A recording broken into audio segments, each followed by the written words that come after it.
Good morning, good morning. I must really think I'm good. It's 4 o'clock a.m. I'm on my way to the gym. It's Thursday, and I'm driving while I do this. No, I actually have somebody in the passenger seat recording for me. I was listening to Joel Osteen this morning, and I love listening to this guy. I have a bunch of things that I can go through and listen to. I can listen to business, I can listen to politics, I can listen to inspirational, I can listen to gospel, I can listen to whatever it is I want to listen to. And something about this guy motivates me, moves me from a spiritual standpoint. And he told the story, and the story, it gets me every single time. I may have heard it a million. And he says, college professor was getting ready to give the kids their midterm test. It was the most important test of the year.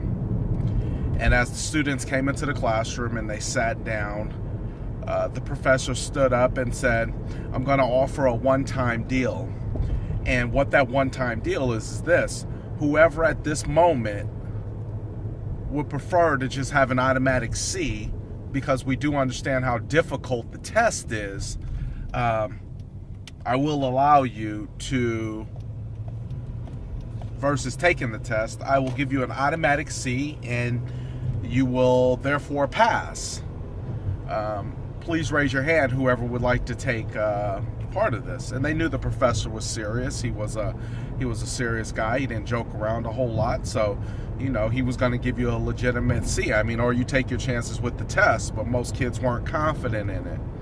And one hand raised up, and he said, great. He said, you're dismissed. You get an automatic C. Then more hands started to go up in the air, and he said, great, you're dismissed. You get an automatic C. And then next thing you know, there was a couple students still in the classroom who opted to just take the test and give it a shot. So the professor went around and handed out the papers. He handed out the midterm test and set it on the desk and said, please do not turn it over. And at that point, he began to tell the students the great things that they were going to go on to do in life, and that their perseverance and their pressing through during difficult moments and having to make the difficult decisions will be the thing that makes them strong and will guarantee their way in life.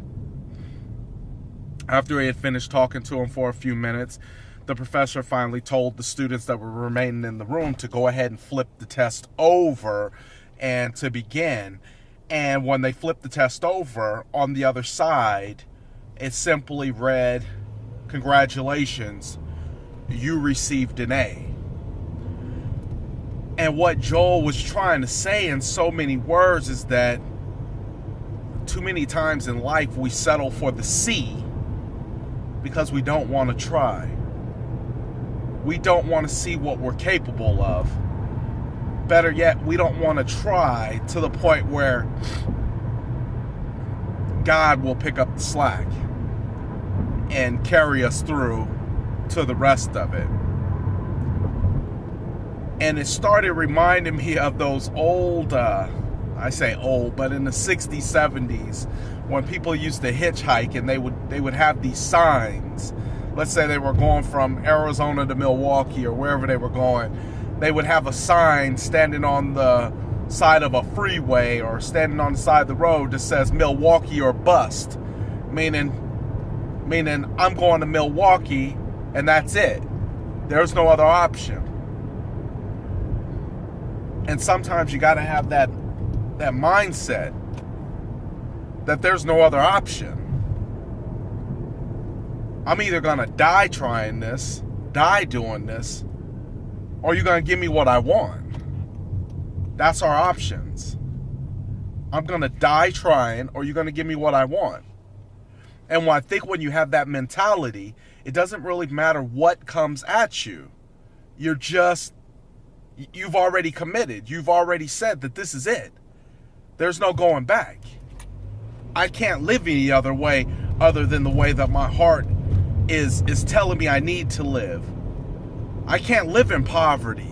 I can't live in destitute. I can't live just to go to a job and pay a bill. I can't live that way. I can't live that way. And since I can't live away from my family, I can't live a life of crime either. See, the options become very clear when you start seeing exactly what it is that you want and exactly what it is that you are not going to put up with. Crime is not an option for me. Selling drugs is not an option for me. Stealing something is not an option for me. Being away from my family is not an option for me.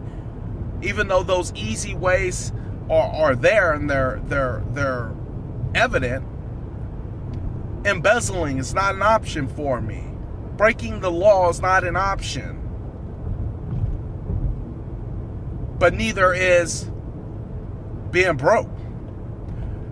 Neither is working every day to pay a bill. Neither is working every day just to die. None of these things are options. So when they're not options, then guess what? I have to not settle for the C. I have to not raise my hand and opt out for the easy grade. I have to keep the test on my desk, and I have to perform, and I have to make the grade. I have to have the faith. I have to go through the struggle. I have to go through it. You know, they made a good point about the Lord's Prayer as I walk through the valley of the shadow of death. It did not say, as I dwell, as I stay. It says, as I walk. And as of lately, I've had a lot of valleys. I've had a lot of shadows. I've had a lot of adversity coming at me. I've had new stuff come at me. I've had new things come at me. But there's no choice. There's no choice, and I don't like it. I don't like any of it. I don't like being uncomfortable. I don't like having to go through this process. But it's necessary. Life is going to give you two options. Settle for the easy C or work for the A. The easy C is what you got. The A is what you want. The A is going to come with some trials and tribulations. The C is going to come with comfort. Make your choice. It's up to you. And the only thing that keeps me upright is the fact that I have faith. That is it. There's nothing else. There's nothing else. Because everything going on around me is hard. There's nothing else. I'm out.